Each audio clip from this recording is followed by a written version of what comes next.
Yeah,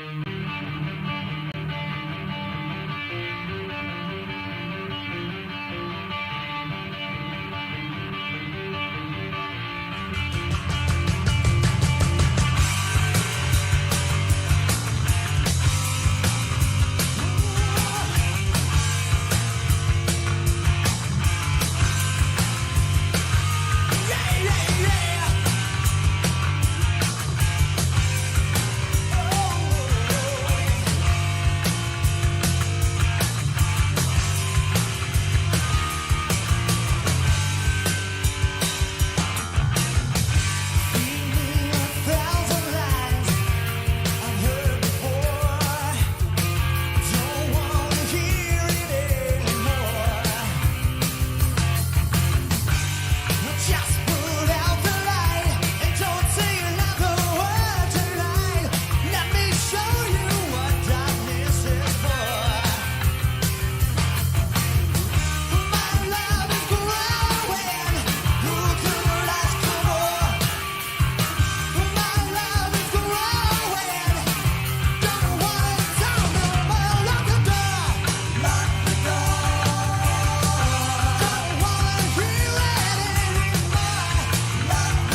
Extreme. And now, your hosts, Scott, Jana, and Nine. You wanted the dirt on Tulsa. You got it.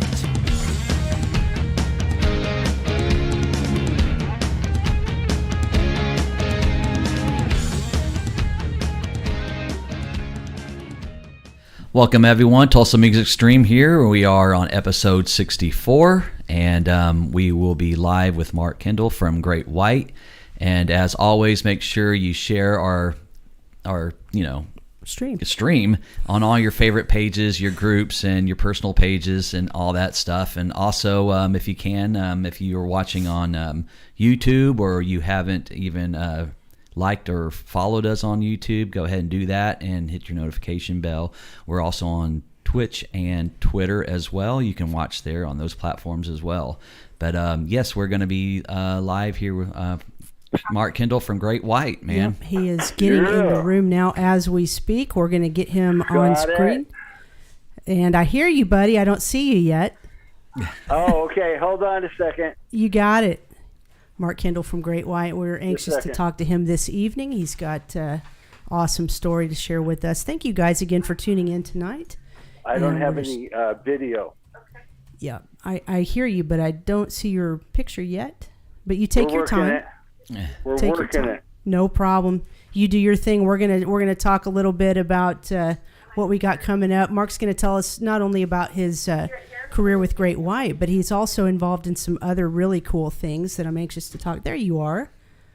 How you doing? There he is. I'm doing good. I just got out of a bunch of traffic and went down to a friend of mine who used to be in DO for like 7 years. His name's Tracy G. Yeah. He has a recording studio at his house, and I go over there every once in a while. I record here too, but I like some of his gear better than mine, so sure. I go out there, and when I was coming back, the traffic was like horrendous.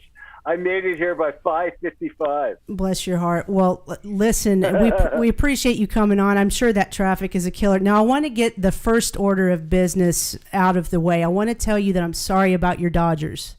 I know that had to hurt. Yeah. No worries. We didn't play very good. And you have to play your speed, when it comes crunch time, and we really didn't played flat, really. Well, we're Cardinal fans, so the Phillies pretty much swept us. Yeah. Let me tell you about the Cardinals. A friend of mine who I train in pool with, I'm kind of an avid pool player. He got married in Cardinals uniforms. I mean, his whole house is like adorned with Cardinal swag. So I'm sure he's more as bummed as you guys, at least. It hurt. It hurt. So I know how you're feeling this week. But now, did you become a pool shark just by playing bars most of your life? Is that how that kind of? No, I don't even really play on bar tables much. I play on big tables. And, I've competed before in the world championships, but I won a couple matches, but I can't beat those guys. That's all they do is play pool all the time. Sure. But I would call I play under pro caliber, but pretty good for a guitar player. Sure, that is excellent. Well, we're going to get into talking about the band, of course, but there's something very exciting that's happening here in a couple hours for you that I want to talk about. Now, you are getting ready to start a Tuesday night radio show on KWXY, and this is going to be every Tuesday from 8 to 10 p.m. Pacific. Tell us a little bit about how you landed that and what people can expect when they tune in to listen. Well, actually, it was a friend of my daughter's when I lived in Palm Desert, and he was on a radio show, and he had asked her if I'd be interested in doing one of the shows. They got Eddie Trunk now. They got, a couple other musicians that were, a pretty big deal, Alice Cooper and stuff like that. So I didn't really understand what it was all about, so I didn't even look into it. And then I heard about it again, so I went. I called the guy, and when I found out it's a free form radio station, like I can play whatever I want, I can do the show however I want, and I called a couple DJ friends of mine just to get some tips because I'm not a DJ, and the best thing they told me that I was glad to hear is just be myself. Sure. Right. Don't try to act like the Big Bopper or something, So that's the way I've treated it. And the way I'm doing the show is I'm giving people a little education on who they're listening to. You know what I mean? A little bit of their story, not writing a book or anything, but for instance, Steppenwolf, bands like that, they have a pretty good backstory of a lot of hard work. Right. You hear it sometimes about these overnight successes. Mm-hmm. Every story I've looked into on bands, there's not one yet. I have not heard an overnight success where somebody didn't work hard and just got all lucky and everything went their way. Everybody that gets lucky usually works really hard. Right. Now, not only are you going to be educating people on the history of these bands, but are you also going to be interviewing artists as well? Yeah, I'm an interview artist. Might do some jams live in the studio every once in a while, So, yeah, there'll be a little bit of that. I have a lot of friends in the business just for being around so darn long. Sure. And that's actually going to be fun for me because there's things I don't know, about certain people, your Frank Hannons. And, well, I know a little bit about Tesla because we actually were playing clubs back. This is way back in the early 80s on our days off from the Judas Priest tour. Yeah. And they were called City Kids, this band, and they were playing cover songs, and they opened for us. And I go, man, if these guys ever did originals, they could be something. 4 years later, we're on tour with them, co-headlining, So, but as far as going back before that, the reason I came up with this, you guys, is because I'm a fan. Yes. And I want to know what Billy Gibbons does when he's not on stage. You know what I mean? Sure. Does he drive through McDonald's? Does he like bowling? You know what I mean? And I would think fans would be interested in that, what they do away from the stage. A lot of people want to get backstage just to see their heroes, to see their favorite artists, Plus, so I want to bring a little of that element into the show. Yes. Plus, it'll give you an opportunity to not have to talk about yourself and your own band. You can get all the dirt from everyone else. That's right. Yeah, you get a little tired of telling everybody how great you are. Well, and I'll tell you what, this is not what Scott and I do full time either. We've got full time jobs. We do this on the side. When COVID hit and it locked us all down, we got bored, so we started this up. And I can tell you one thing I've learned from interviewing you guys is, you guys get asked all the normal staple questions that you've probably answered a million times. But I think when you tap into stuff that you guys enjoy doing outside of music, like we just talked about pool and we'll talk about more stuff too. I think that's kind of what gets you guys' motors going, is just to talk about something a little different. So I'm hoping we can do that with you tonight. Yeah. And a lot of that is,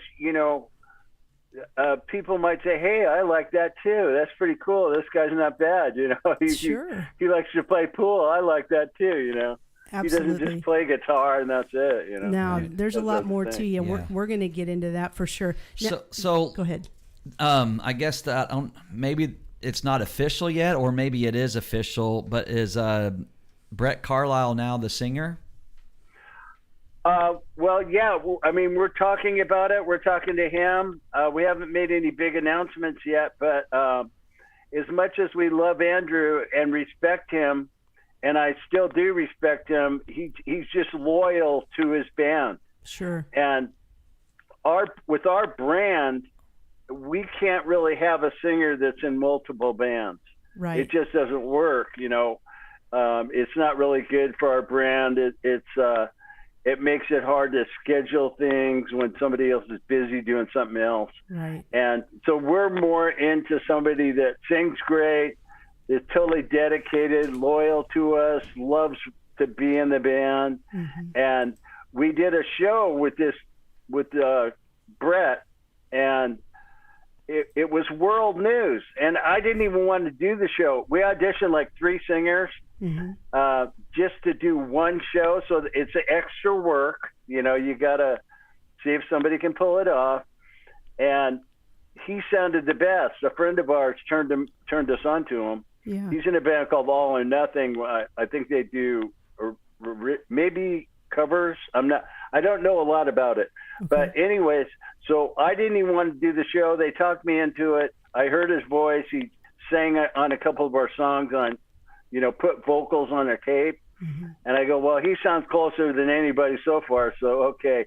So we went and rehearsed in Las Vegas, and I was real nervous about doing the show. I guess this could be career ending. And all this Sure.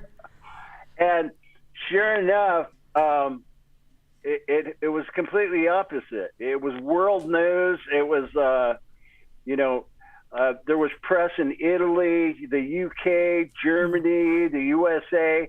A lot of the online magazines that normally are just dirt seeking, and they just want to pull dirt out of everything and just kind of, you know, bag on everybody, really. Even they had good things to say. Wow. So he just nailed our songs. You know, people loved him at the gig itself, not just the press. And he's a wonderful guy. He's 25 years old, so quite a bit younger than us. But he's very humble.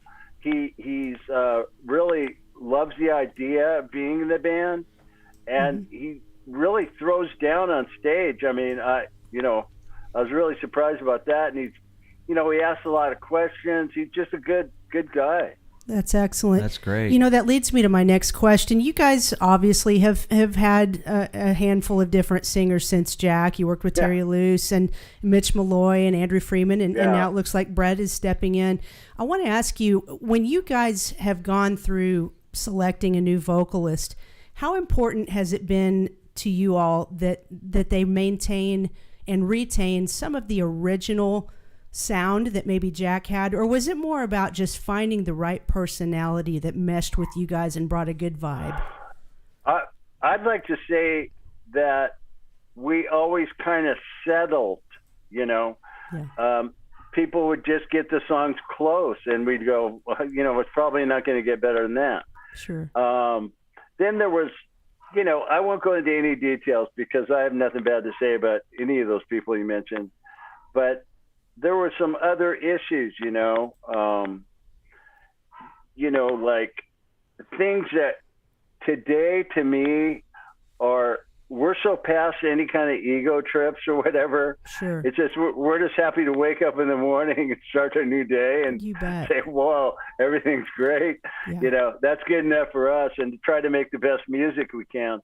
But when there's some kind of I don't know if it's insecurity or ego or what, when there's extra anything drama related, it just turns me off personally. Sure. So I'd rather just concentrate on the music, make that the most important thing, and just have fun, enjoy ourselves. And this Brett really seems like he's that type. He's very enjoyable to be around. He's he's just at ease, he loves singing, and he sings our songs like perfect. It's quite incredible. And his range is from A to Z. I mean, this guy has a full voice in every note. And so it's pretty incredible to find somebody like that. They don't grow on trees under that much. And to inject that youthful energy, that's going to be nothing but good.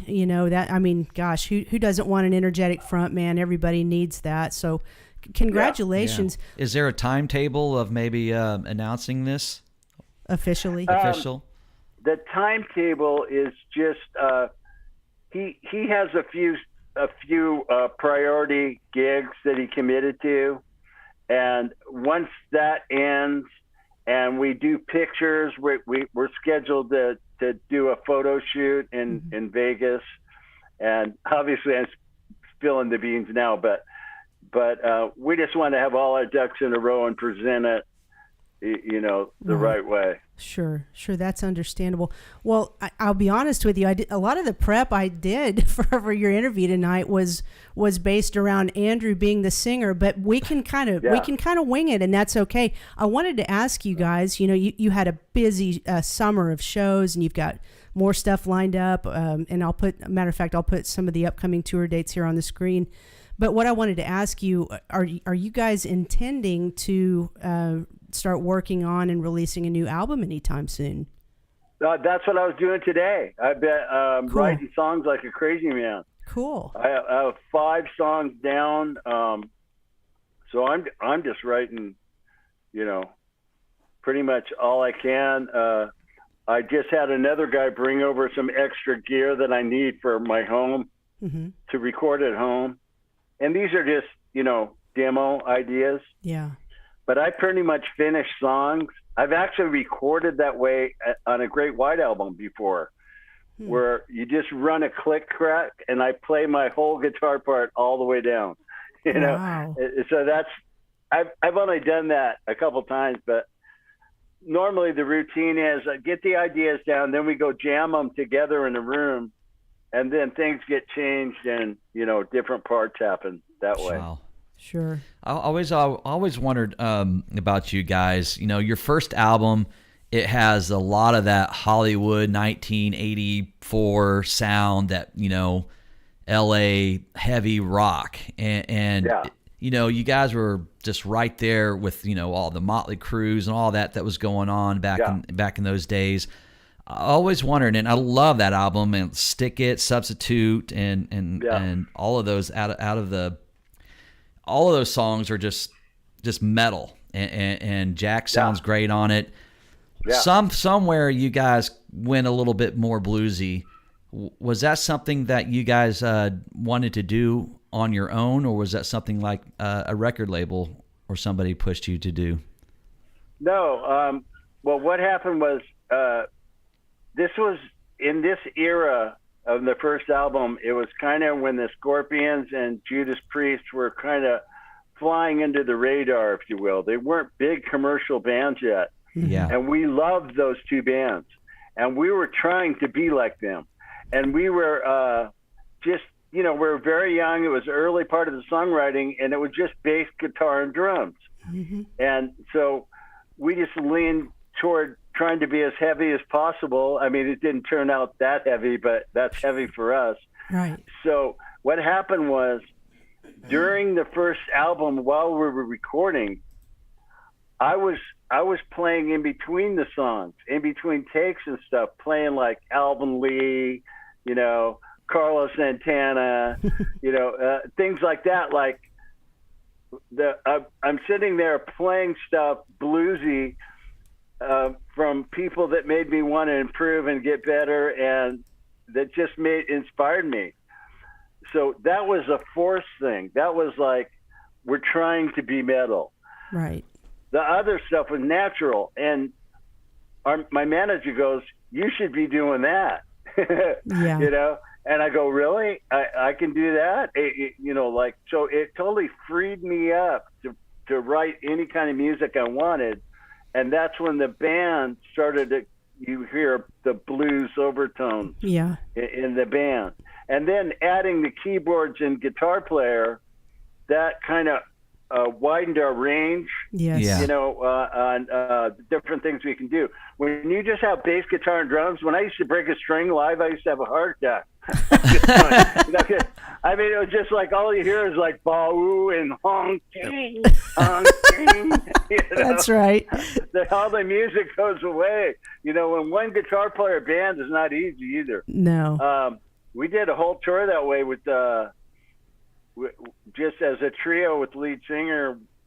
We toured with Whitesnake in Europe, and then Judas Priest for like 6 months. But it was a great experience, being a trio. But I always loved the way Aerosmith put their guitars together. So I was kind of excited about having 2 separate parts, just more of an orchestration. and also we sound just like the record live, Mm-hmm. because I always played rhythm and then overdubbed the solos. Right. But live, all you hear is the solo. Right. There's no rhythm. you Yeah. know? So it was fun. At first, when we first hired Mike Gilardi to be in the band, he was behind a curtain. Oh, wow. And then we gave him a riser. So he had this big riser back by the drums. And then girls start asking for him. So we go, we better put him out on the stage, man. Yeah. You know, this guy can get chicks. Well, he had the long blonde hair. That's right. Yeah, yeah. That's And so he fun. plays good. You know, he played good. So Yeah. slowly but surely, you know, he became A guitar player. full member. Yeah. So let me ask you, because I've always felt this about the Great White Material. I felt like you guys had a lot more substance and intelligence just to your sound and your material than some of your counterparts of that day. It was just a deeper type material. So when you think back to those times when you guys were writing these songs, how did that songwriting process go? Was it primarily you bringing in an almost finished song to the band and then they shaped the rest of it? Or was a lot of it just jam sessions and that's what came out? Most of the musical ideas stem from me, but we worked together. So it was a group effort. You know, in fact, I remember one time the bass player had a riff and I just wrote a whole song around it right on the spot, you know. Mm-hmm. So, you know, the lyrics, the lyricist in the band was essentially our manager. He was wrote really good lyrics. Wow. He at first he would just writing a few lines, and slowly but surely he was like presenting full songs, you know. Mm-hmm. So he was a big part of the writing as far as lyrics. I'm not a lyricist. I'm not very good with that. You know, Accept kind of did that same thing where they had like another person, management or something like that was writing the lyrics. Mm. Yeah. One thing I've never done, well, Elton John does that. He has a guy that writes lyrics, and he writes music to lyrics. I've never done that. Wow. I don't even know if I could. I maybe could do that, but I always write the music and hum melody as I'm writing it, to where I know there's a lot available for a singer to sing, and kind of go down that road. And sometimes I'll come up with the chorus idea lyrically just from the way the music sounds. Yeah. But to do it the other way around, write music to words that are on paper, it's, to me, that's trippy. But Elton John is such a master piano player that, you know, it probably comes easy to him, and he's probably way used to it. Yeah. How was working with Michael Wagner all those years?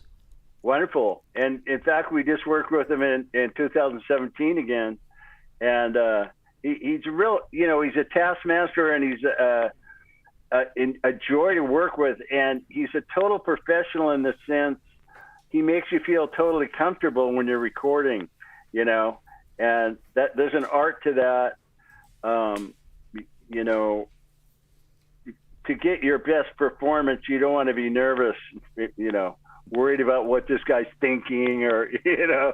Yeah. And, especially really the age that you guys the age that you guys were at that time. I'm sure that was kind of intimidating a little bit. Yeah. Oh, absolutely, man. But he was so funny. He was just so funny because he barely knew English. He didn't know any English. And he was funny in the sense of, like, if the phone rang, he used to answer and go, telephone, you know, just stuff like that. It was just hysterical. And he didn't know euphemisms. So he didn't know how to say something, you know, like around what it is. Right. You know, like if somebody's singing bad, you know, instead of saying, hey, buddy, I think you can get one better or whatever, he would just say, don't sing flat. He got right to the point, didn't he? Yeah, you know, not being mean, he just didn't know how to do that. You know, he barely knew the word, the English language. So, but he's so humorous, and so it's such a joy to be around, and he's so good. That's what was great about it. Yeah. I mean, when we did that album, he had done Balls to the Wall already. Oh, wow. Wow. And you've heard how ballsy that song is. Of course. I mean, it's such a great production and everything. So, yeah, he's when you record with him, it's going to be sonically amazing. You know? So and he's got 100 million album career. Yeah. it's incredible. Well, you guys made some of the most iconic albums in rock history, and here we are talking about working with Michael Wagner. I know the recording process back in the day was so much different than it is now with all the modern technology. Which method do you prefer? Is there anything about the old school way of recording that you miss, that you wish was still around? Well, we are still old school in the sense, if it sounds good to our ears, it is good. Mm-hmm. In other words, like, we don't look at a computer screen and go, look, that bass note missed the kick by a micrometer. Let's Right. fix it. You know what I mean? Yeah. And then, because what you do when you start fixing bass notes and start putting everything on the grid, all you're doing is making it a machine. Right. Exactly. You're sucking the human element out of the music. Right. Right. That's why I say I still trust my ears enough to go, that sounds good. I hope people like it, because to me it sounds good. So it is good. It's not bad because the computer says this is off and that's off. Yeah. That's the human element in music. And the machines, I think, are kind of taking the human element out of music. Yes. And so I like to just play in a room and roll tape. That's cool. But one thing good about the modern day is the editing is so much easier. Yeah. We used to take 2-hour breaks just for a small little edit. Oh, I can imagine. Yeah. Let's go to lunch. He's making an edit. Yeah. The human element, especially, for a singer, there's so many different things. Even a guitar player, can hit just a weird note that, or harmonic or something, or a vocal, something that, may go a little flat or a little sharp or something, but it sounds cool. That's it's like right. It fits that part or it matches a guitar thing.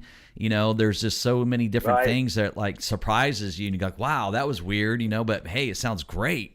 He'll never be able to do it again, but we're going to keep it. That's why what I appreciate and respect about Michael Wagner is he doesn't fix anything with auto tune or anything like that. You sing it again, just sing it again. And I know you can get one better. And then if it sounds right, we just keep that. We don't run it through whatever, Right. And I'm telling you, he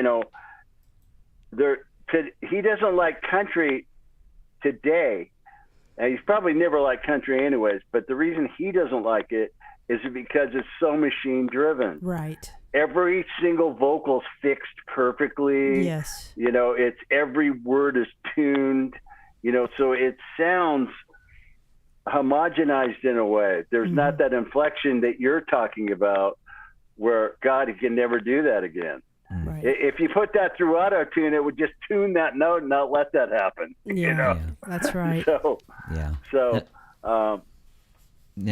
You've always said that Judas Priest kind of took you guys under their wing, and that was one of your biggest tours. I know you toured with Whitesnake as well, and you've done a lot of the cool stuff.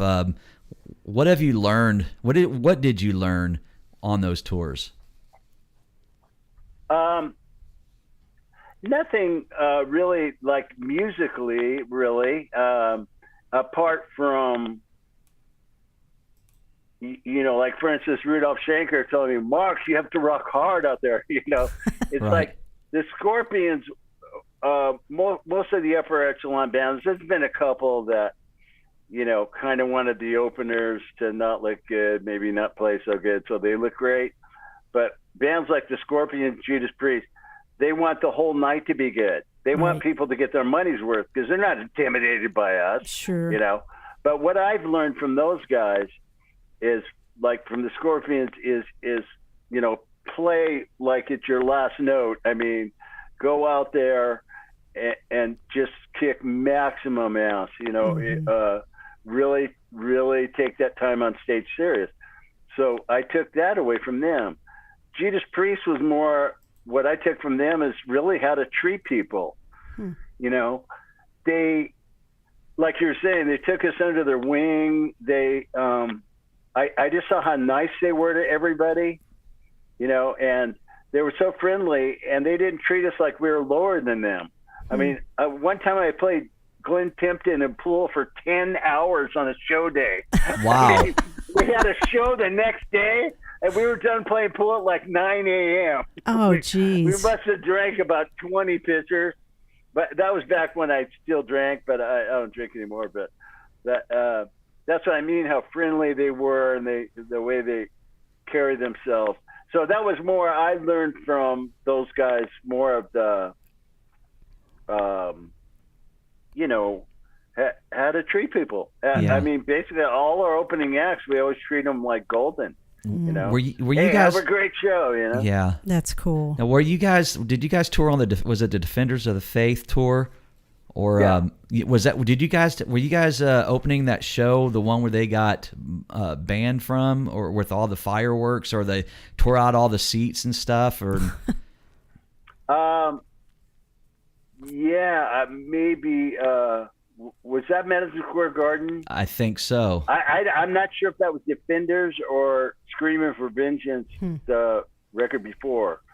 I don't really remember, but I heard about that. It might have happened. A lot of times we would leave after our show, Yeah. Yeah. Not to look that up, but I remember. I I remember hearing Don't about remember something crazy about they got, and then there was like a picture of, I think it was Glenn or somebody, maybe KK or somebody was watching a tennis match or something, and then they're like, I thought he was barred from that place. Oh, Anyway, gee, that's funny.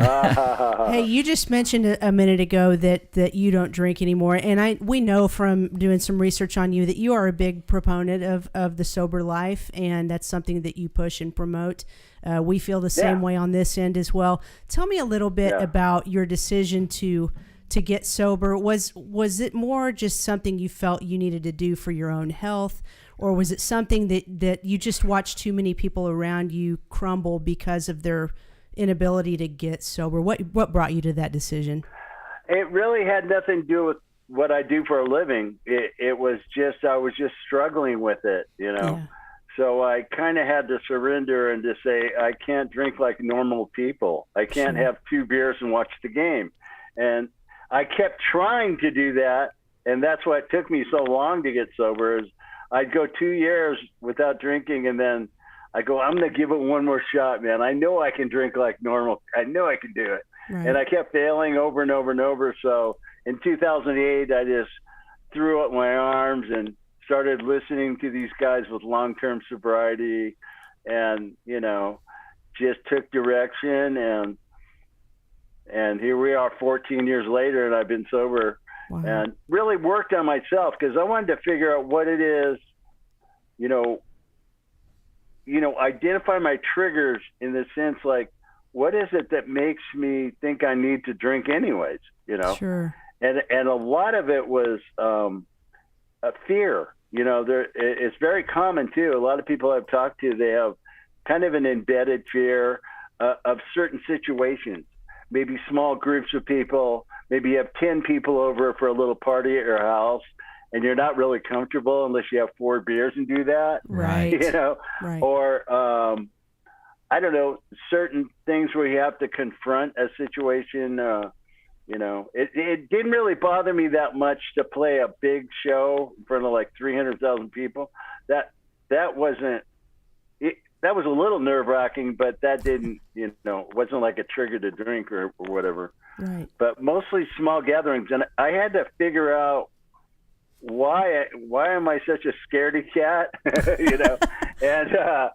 and the exercise that I did was to confront people when they did something that not really got me ultra mad, but just I didn't think was right, Like I'd say, man, when you talk behind that guy's back all the time, it's like, why don't you go up to him or something, Yeah. And started to confront people and realized a lot of the things I was afraid of, and that I used alcohol as a vehicle to make easier weren't a big deal, And the more I did that exercise, the more I outran my fears, or at least the ones that kind of made me want to drink to get through it, So then after I had about 3 years, I started reaching out and seeing if anybody else was suffering, and just offering nothing more than my sober friendship, encouragement, support, and just saying, hey, dude, I did it. If you're getting pain, I'm right here. I'm not, some bitchin' rock star hiding from anybody, Sure. So if you want to get a hold of me on Facebook or whatever, I'll give you a call and talk to you. That's cool. So today I've worked with like 140 people one-on-one. Wow. And I send out meditation and prayers every day, and seen a lot of success.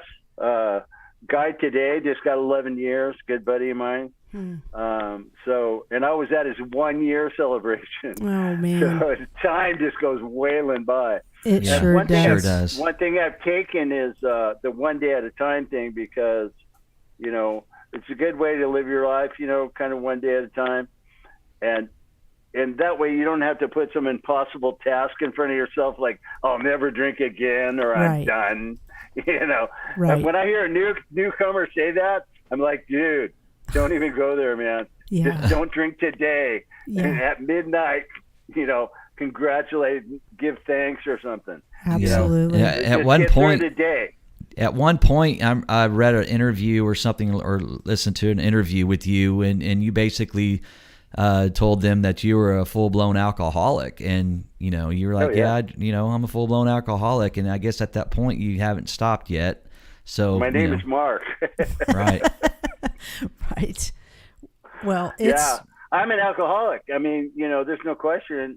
My dad was a functioning alcoholic. I don't think he ever missed a day of work, but he was like, he'd have his little pints of vodka all the time, and somehow he just functioned. But I've never been that type drinker that I rolled out of bed and just started drinking whiskey or anything. But I was like the crazy man, always have a beer in my hand guy, know.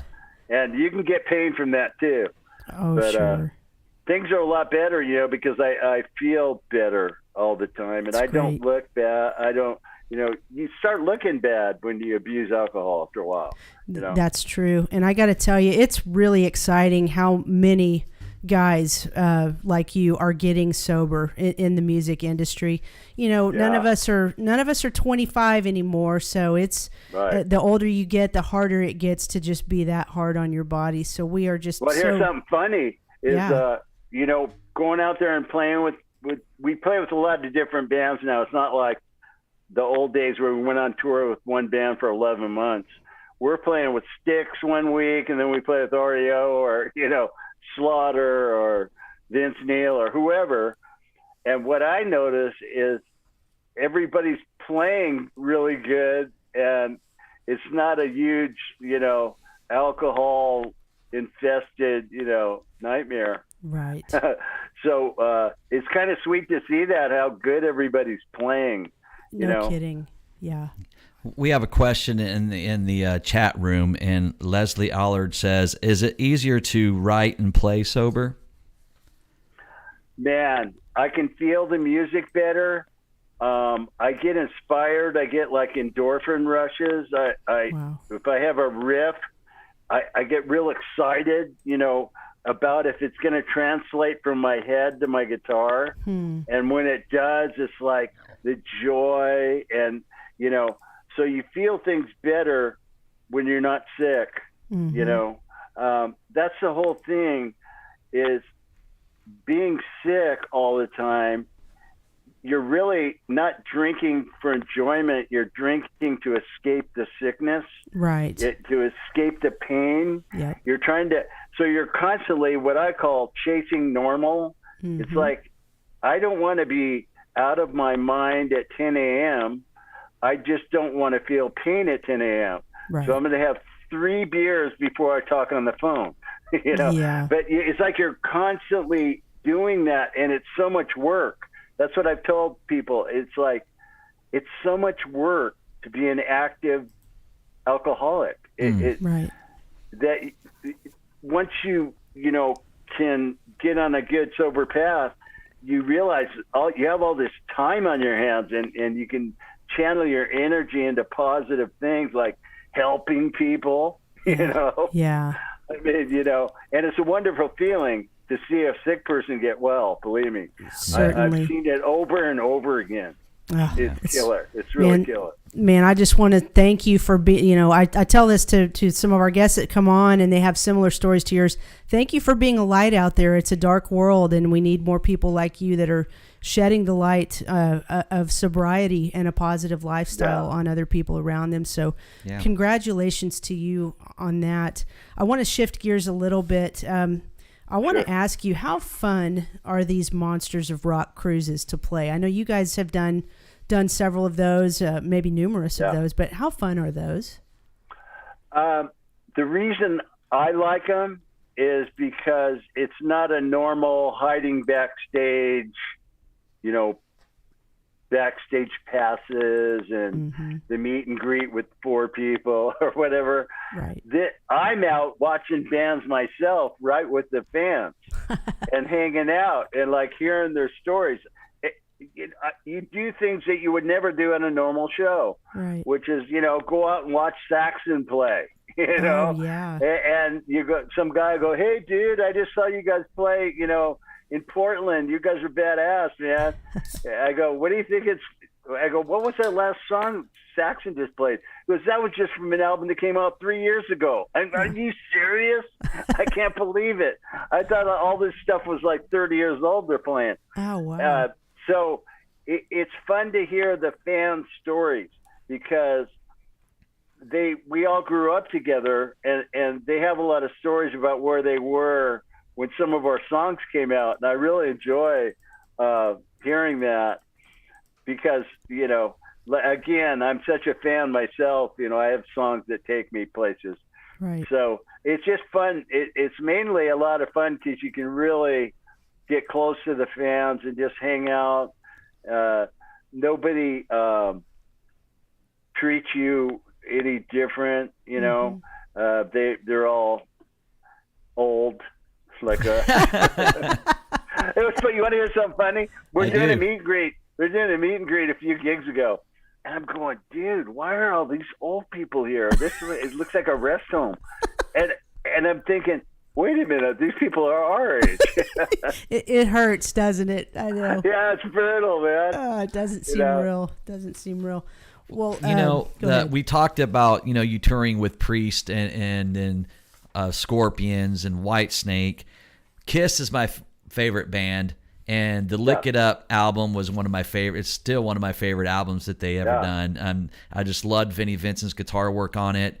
But you hear a lot of weird stories about Vinnie Vincent, and especially back when they were doing the Lick It Up tour. And I know you guys toured with them during that time. Yeah. What any memories do you have of the Lick It Up tour?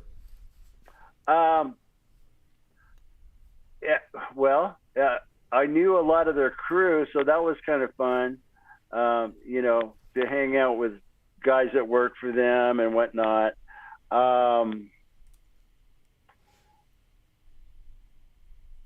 Funny thing about Kiss is I know Vinnie Vincent was in at that time, but there was a guitar player friend of mine that I saw in New York years ago when we were on tour with Judas Priest, and I was at the Limelight, and I saw him, and I used to play guitar with this guy because he's so good. I thought maybe he would rub off on me a little bit. Maybe I could get better.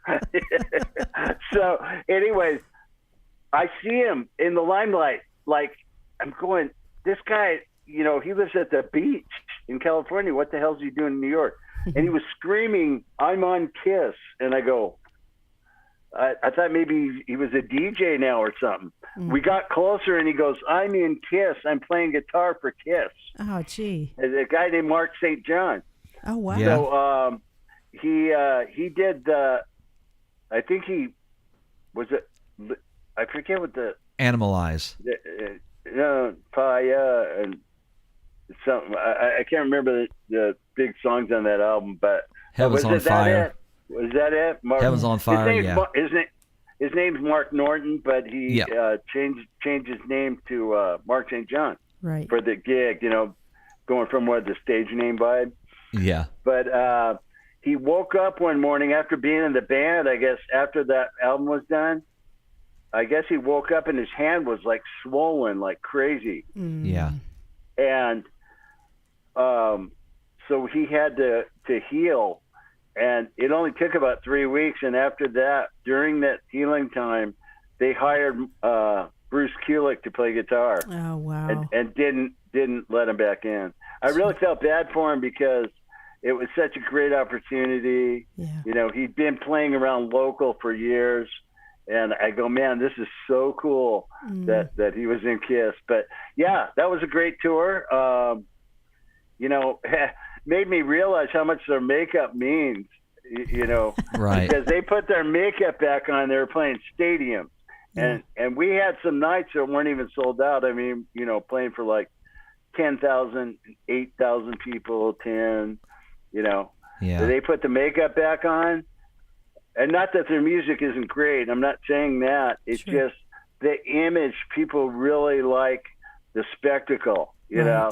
They dig it, like Gene Simmons is my hero, man. I want to see that tongue. I want to see the blood. I want to see, I want to see all that, But more, come on, Paul, put on some more lipstick, buddy. You look great, man. You know what I mean? Yeah. And for that, but I think they were kind of proving to themselves, our music's badass. We can go out there without makeup and kick maximum ass, Yeah. But I think they might have went to school a little bit on, hey, where's the fans? We're KISS, Yeah. But they did eventually put the makeup back on, and they're playing like Detroit Stadium, Right. They did it. They did it right at a good time as well. In the '90s when everything. Giant stadium. Right. And right during the '90s, whenever the grunge took over, and then KISS was like, "Well, screw this, we're putting it back on." And then, they just like kind of had some different life with their. They as soon as they weren't selling, they take it off and then put it back on. Right. During the '90s when everybody else was falling down, and Mark St. John, he passed away. I didn't know if you knew that or not. Yeah. He passed away. KISS are smart businessmen too. You got to realize that. You got to factor that into the equation. Sure. I mean, they bought parking lots in New York, and that's pretty damn smart right there. Right. Because I swear to God, when I played in the World Championship pool in 2017, I rent a car, right? Mm-hmm. It took me forever to find a parking spot for this bed and breakfast we had, or R&B, or Air&B, I mean. And I just left the car there the whole week and took cabs to the pool hall, And I'm going, man, to own it, to have a parking lots, Jeez. That is just the most lucrative thing I can imagine. No kidding. In New York, I'm telling you. Yeah, that was a good business move for sure. I'd like to ask you, during the time that you had, Once Bitten and Twice Shy and Hooked, and during that whole period, especially like from the start, was there any point that you go, oh my gosh, we're now climbing up? And did you get nervous about that at all, or were you just all gung ho and ready to go wherever it took you? I was kind of gung ho. The main reason, all my excitement stemmed from being able to hand my parents the trophies, because my dad wanted me to be a professional baseball player. Oh wow! And I played till I was 18. I stuck it out as long as I can, but I knew there was zero chance for me to be a major leaguer. So I went full-time music, and he supported it, but he also said that only 1 in a million make it, Right. And I told him that I have zero chance in baseball, zero. Wow. So if you're saying 1 in a million, it's a better chance of zero. So, but to be able to hand him platinum records, he was just overjoyed, you know. Gee. And he was a musician himself, you know. He was a jazz trumpet player. So I don't know if he thought maybe it's a father like son thing because he never made it big. Mm-hmm. Maybe he thought my bloodletting wouldn't allow it or something. You know. Well, I'm sure your folks are very proud of all your accomplishments. They are truly amazing. I mean, I was looking at your bio. I hope I have this right. I believe now I've lost it. Your album was certified platinum in July of 1989. That was Twice Shy. And then just a few months later, it went double platinum, if that fact is correct. I mean, that's a very, very short period of time to sell that many albums. So, wow, you are a 1 in a million guy. We got nominated for a Grammy, too, which is really exciting. Yes. And played on Alice Cooper introduced us on the American Music Awards. Mm-hmm. And that was really cool. But what was really bizarre was the audience. I mean, there was people like Little Richard and all these, you know, just people that we would never expect in the crowd, you know, because it was an award thing. It was just amazing to see, you know, all these icons, you know, watching us play. It was just, it's like almost it's a surreal situation. Sure. Have back in Dante Fox, you had Tony Richards from Wasp, and then you guys kind of swapped drummers and stuff. Have you spoken to Tony recently, or at any time after he was out of the band? Well, not recently, but a few times I've run into him, and we hung out, just had a great time. He was living in Minnesota. When I saw him, I think it was like early 2000s, and he was going to college. He was giving drum lessons. You know, right after we changed drummers, he went straight to Wasp and made like 2 albums with them. Right. He was really very, very skilled drummer, excellent drummer. And our bass player had quit 3 weeks before we got a record deal. Was that Don? Because Don Costa. Yeah. And I actually, through George Lynch, I got him a gig in Ozzy. He actually played with Ozzy. Wow. So he quit our band because he said we weren't heavy enough, you know. And so he got his heaviness with Ozzy. Yeah. You know, he didn't last very long in the band. I guess there was problems, but so I completely lost touch with him. Loved him to death, though. Great guy. And Tony as well. Tony was the greatest guy. He was so funny. We bought a house together. All 3 of us. So we lived together. And that was quite the experience. I can imagine. You know, in our early 20s, I mean, can you imagine? Yeah. It was just crazy. Was that during the time that Jack ended up having to go to jail? Yeah. Wow. Yeah, Jack was in prison, so when I started that band, that's what I did. I started a band after he got in trouble. And I had a girl singer first called Lisa Baker, and she joined George Lynch after 6 months. And then I got another guy named Butch Say that sounded like Rob Halford, like almost exactly. He was like the perfect singer for me at that time. Right. You know, because of the stuff we were doing. Sure. And he was great. We played around for, I don't know, a year and a half or so. And then Jack got out and auditioned, and by a 2-to-1 vote, a yay from me and a yay from the bass player, Jack became the singer. Wow. So he was like the third singer in Dante Fox. And eventually, after this member gone and another one inserted and that guy gone, another inserted, it became Great White. The early incarnation. It's got to be probably at least a little, for Jack to know that you guys at least stood by him, through those dark times, because you at that time you're like, man, I lost my singer, now I gotta go get another guy or another woman. Yeah. And and then you brought him back. So I mean, that's he's got to give you some props on that for sure. Certainly. Yeah. Certainly. Yeah. So, Jack's a sweet man. We're like blood brothers. It just certain, I call it like certain different levels of addiction. Some have more difficult time than others. right. And it's a pretty big scale.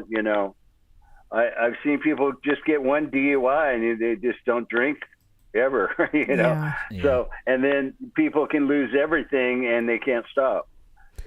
Well, So the I thing don't know that's, where he is on that, but the thing that's neat though is how you guys have your group, and he's able to still make his living, doing Yeah. his version of it. And I think that's awesome. that's kind of a sweet, touch on the story, is that everybody's getting to do Yeah. what they want to do, and that's yeah, and we that's great. wanted him to be able to make a living, Sure. and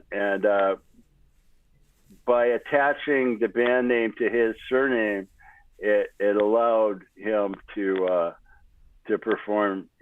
Certainly. So that was good. Yeah.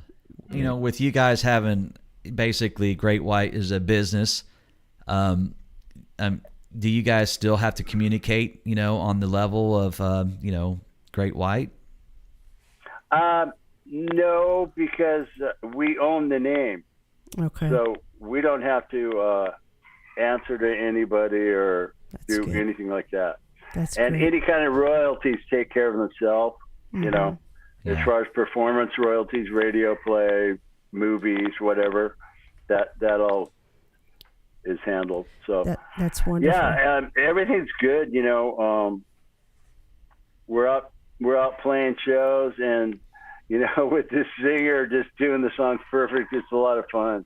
And these days in our era, we knew everybody's name in every band, what they played, where they're from. Yeah, that's true. I mean, we would read the liner notes. Oh, yeah. Today I think it's more about the songs or something. You know what I mean? Sure. It's like there's bands out there with no original members, but they play the songs perfect. That's right. So people go to hear.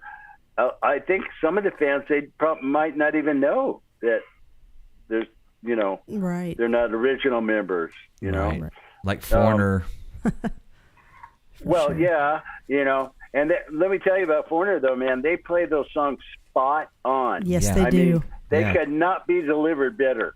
Yeah. Kelly's Mick Kelly's amazing. And of course you got, Jeff Pilson. Jeff Pilson. I mean, all those guys are just spot on. Pilson And I know Pilson Mick. is a genius. Oh, he Yeah. sure Pilson is. is an absolute musical genius. Yes. I love Jeff. I love Foreigner. I don't know if Mick Jones still goes out, but I know he was going out and playing. You're getting the real deal there. Mm-hmm. Yeah. But these guys absolutely capture.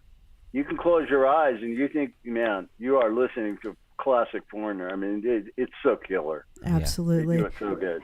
They do it great. Well, Mark, we're going to start wrapping things up. This has been a really quick hour, and we're excited about your radio show that's coming up here, so we're not going to keep you much longer. I do want to put these tour dates back up here.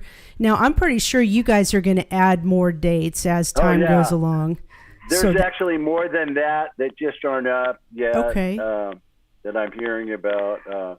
Okay, great. I don't have them at the top of my head, but That's these okay. keep checking back. They're pretty good about updating our things. So. That's fantastic. Well, we're really excited to see what happens with Brett, and it sounds like you guys have a very energetic, youthful guy that's the right fit, and so we're excited to see what unfolds there. Yeah. And you He's know, you right said there, some for really sure. good things about Andrew, being in the band. And I guess there might have been Wonderful. something on his Facebook, and he made a comment that wasn't too pleasing, I guess, about you guys. Yeah, that's okay though. I still have respect for him because of his loyalty to his band. Sure. There's got to be something to say about that. If he made a comment that was kind of rude, I'm sure it was just to kind of save face or something. Sure. He's a great guy, and man, he can sing too, and Yes. he was a joy to be around. I was really sad that he did multiple projects. Mm-hmm. If we were a different situation that we're used to, just having random singers every gig, Right. but it's just too much work to do that, because when somebody has to cancel a show, then we got to audition people, and we don't want to go out there with a different singer every time. Sure. But I thought Andrew was really going to work out, and then all of a sudden they get this tour, and then I don't know what's going to happen in the future, So we were really in a tough spot, and we're really happy that things worked out with Brett, because he's dynamite, man. That's Yeah. great. We were out there at Key West, the Rock Island Fest, and Andrew was out there with his band Last in Line, and they did some VIP shows and stuff, and we got to see him up close and just jam a bunch of cover tunes with George Lynch and Oh yeah. Yeah, he plays with George too. Yeah. And Firehouse. I heard he's doing a gig. Oh, He's done a wow. few gigs with Firehouse even. Well, He can go out and sing anything. He's a really good singer. you bet. Well, we're He did we're that really Rock Vault in Vegas. And Yes, Yeah. that's right. That's right. Well, we're excited for him, but we're certainly excited about Great White and what lies ahead for you guys. And we just want to make sure that people continue to follow and support you guys. You can check out officialgreatwhite.com. Keep an eye on those tour dates. And we're going to be watching for a new album from you guys. We hope to see that sometime in 23, maybe. yeah, man. I'm really pumped about some of this music we got going here. Oh, Yeah. that's, I that's can't awesome. wait for people to see what they think. It's gonna be Yeah. exciting. Fantastic. You guys were amazing at the Streets Gone Wild here in Tulsa. You Yes. guys performed here in Tulsa. It was in the middle of outside downtown Tulsa. Yeah. And you guys put on an amazing show. I was right up front, and your licks were just as good as they were in the good old days. So Thank you. Thanks, Scott. Appreciate that, man. Well, Mark, thank you so much, and we appreciate you coming on Tulsa Music Stream with us tonight. Stay in touch, and we'll be looking for new stuff from you guys coming out soon. Okay. Okay. For God sure, bless. man. Take care, bud. Thank We'll you, see guys. you. thank you so Bye-bye. much. Have a good night. Great guy. Cool. Nice. Okay. Well, that was exciting. Another good one. Yeah. We're missing 9 tonight. He got stuck at the job, sounds like. So, miss you, buddy. Sorry you couldn't be here, but that was fun. That was a good one. When I'm glad that we were able to do that episode with him, because the first time we had some computer issues or whatever. Oh, yeah. And so we had to postpone it. So I'm glad we got to knock that one out. And I did all my research for him, and I think like during one of the other shows I crumbled it up and threw it. And then it got put in the trash. And probably got thrown away. And this whole time I thought I had it.